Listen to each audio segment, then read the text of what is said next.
What's on, ladies and gentlemen? My name's Ross, I like games, and today we need to take a little bit of a look at some enhancements.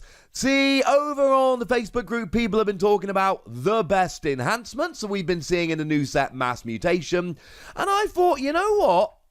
That sounds like a very fun discussion to have. So I've picked out some of my favorites and I thought we'd have a chat about them in this video today. Now remember, enhancements are the new gimmick, although I say that with nothing but love, that came around in Mass Mutation, the new Keyforge set. And essentially, some cards bring in enhancements, and those enhancements will randomly be put around your other cards.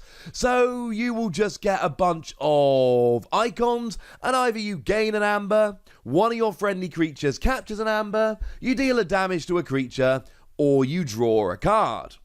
And clearly, not all of these are created equal. Some of these enhancements will be better than others, and it really does depend on a card-by-card and a deck-by-deck basis. So you can look at these as a tee-hee-hee, these are funny kind of exercise, or you can look at these as a, oh, that's how good enhancements can be, series of examples. And I want to start off with one from Brian Clymer here, Gateway to Dis. Now this was one that was actually mentioned in one of the Crucible casts when enhancements were first being talked about. You see, Gateway to Dis, when you play it, destroys each creature and gives you 3 chains. But this originally came around in Call of the Archons, and in Worlds Collide, we were introduced to the Ward mechanic. Ward is a counter you put on one of your creatures, and the next time it would be damaged, destroyed, etc., you remove the Ward counter instead. But this copy of Gateway to Dis has a damage counter on it. So what you do is you play Gateway to Dis. The enhancements come in first, so you play Gateway to Dis. You use the damage to take away the ward counter on one of your opponents, then you destroy each creature, and even though your opponent did have a ward counter, they're not saved from Gateway to Dis. Ha ha ha. Ha ha ha ha. Another wonderful example comes from Caleb Welch. These are all on the Facebook group, and it is Axiom of Grisk. When you play it, you ward a creature, and then you destroy each creature with no amber on it, giving yourself 2 chains.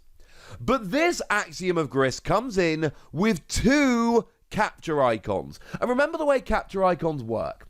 Capture icons say that one of your friendly creatures captures an amber, but it can be whoever you like. So essentially, this Axiom of Grisk wards one of your creatures to protect it from being destroyed. You'll lose the ward counter, but you won't be destroyed.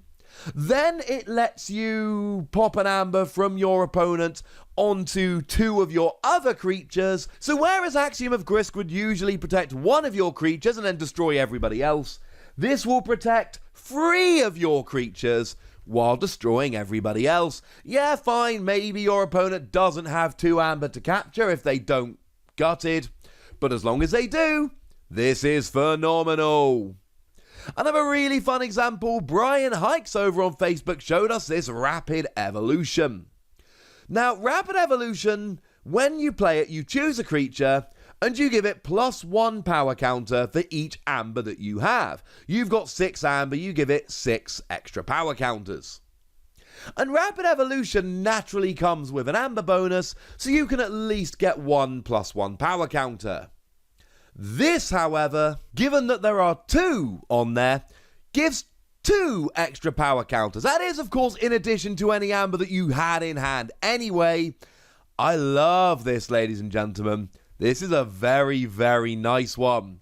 Hey, we were told when these enhancements were revealed, one of the things we were told is that there would be a maximum of 5 bonus icons. That would be a mixture of natural bonus icons and enhancements, and the reason for that was very, very simple. That's literally as much as would fit on the card, and here is a great example of exactly that. Now, it's not an English card, not all of them are going to be, but it is actually a copy of Ritual of Tognath. Now, this is a card that when you play destroys 2 friendly creatures, which is Little bit harsh, if you ask me. But the reason you have to destroy 2 friendly creatures is because it brings 3 amber. Oh, except this one brings 4 amber and lets you capture one, which is just a little bit better. And to be fair, there are a bunch of discards in the set that do actually benefit from being destroyed. So, for instance, True Baru, when it's destroyed, you gain 5 amber. So that might be one that you'd be looking into. There are a bunch in the set. Essentially, it can work in your favor to have a creature destroyed. So don't always look at this as a negative. For instance, Dino Fiend, or indeed any of the fiends, when you are destroyed, you steal an amber. So, make this work for you. And certainly, I like being able to get 3 amber, but I much prefer getting 4 amber and capturing 1. Now, Gustav Loxy, my apologies for the pronunciation as always, has shared a couple really nice ones with us here. Ancient Power. Now, Ancient Power is a lovely card that when you play, you ward each friendly creature with amber on it. So, remember, ward counters are good, they protect you. So what you really want to do is get a bunch of friendly creatures with amber on, so that you can ward them. In comes Ancient Power. Now, Ancient Power naturally gives you an amber, that's a nice thing. But this comes in with 2 capture icons as well. And 2 capture icons means that you get to put an amber from your opponent's pool onto 2 of your creatures. Which means not only do you get to capture the amber, which is a good thing incidentally, but you then also get to ward them because they will have amber on them. That's kind of awesome, ladies and gentlemen. That's kind of awesome. It's a really, really nice card. It's just a great example, as all of these are, of enhancements really working for you. Now, I love Q-Mechs here. Q-Mechs is kind of adorable. It's only a 1-power creature, but it's got a natural amber bonus. When you play it, you draw a card, and when it's destroyed, it gets archived, so you can then, on your next logo's turn, bring it out of the archive and play it and get an amber and draw a card. This one's got a draw bonus on it.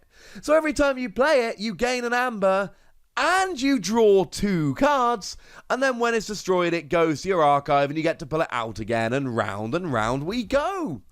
It's kind of awesome. Of course, it's also kind of interesting that having the extra draw basically turns it into a time traveler, in that when you play it, you get an amber and get to draw 2 cards. Now, I do want to give a little bit of a shout out here to one which is not good, but I do find it kind of funny. Punctuated Equilibrium. Now, Punctuated Equilibrium, when you play, each player discards their hand and then refills their hand as if it were their draw card step, i.e. you both draw 6 unless there are cards in play that would make you draw more or fewer cards. This has got 2 draw icons. So you play it, you draw 2 cards, then discard your hand and draw up. Which is, it's a little bit sad. It just means you're just discarding the top 2 cards of your deck and not getting much else from it. But it's kind of adorable, and I kind of wanted to mention it. But there is one here which I do think is above and beyond any of the others. It's a phenomenal one, and we're talking Keyfrog. Now, this came from Marcus D'Amelio over on Facebook, and what we see is Keyfrog. When it's destroyed, you can forge a key at current cost. Oh, that's quite nice. The thing is, there's 2 damage enhancements on it. Oh. Yeah. Play down Keyfrog, destroy itself, gain a key. Like an actual, factual key. Oh, it's awesome. I love this. It just turns into forge a key at current cost. I mean, it basically just turns it into key charge, except it's actually better than key charge, because key charge isn't quite forge a key at current cost. It is lose an amber and then forge a key at current cost. Also, Chota Hazri does the same thing here, but do remember that Chota Hazri would still leave you with a free power creature in play, so it's not quite the same. Enhancements really can work to make cards in Keyforge way, way better, and they're not all perfect, they're not all great, but some of these here really are just absolutely over the top brilliant, and I thought it was worth having a chat about them, and I wanted to, and I enjoyed it, and I regret nothing. But now I'd like to hear from you, ladies and gentlemen, which one of these are very cool, and of course, do you have any of your own that you would be willing to share?